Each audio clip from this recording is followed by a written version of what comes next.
Narandžastog bloka i Unije regiona, platforma Odbora za regionalni Srbiji bližila ova dva politička bloka. Narandžasti Uniju regiona biti konstruktivna opozicija u političkom svetu Pančeva.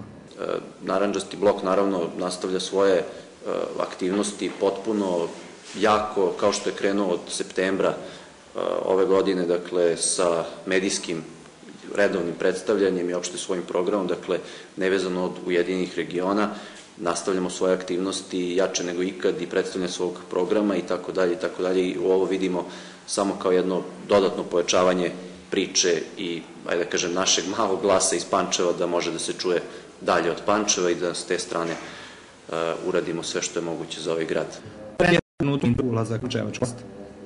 Mi imamo problem trenutno u Srbiji što se nama odluke i na lokalima donosi iz centrala stranaka.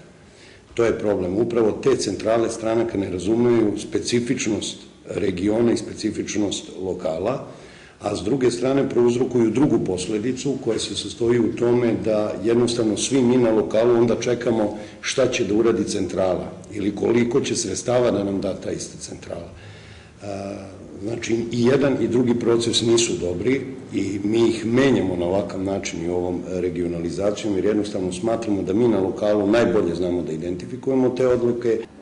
Olovi su poručili da neće otići u Skupštini, a su izdavno ukazali koga odbija u Uniji pozna svoju političku opciju i poželi pristupi ovako. Predsednik Narandžastog bloka Aleksandar Kašnaj da će osnovno imati odborničku grupu.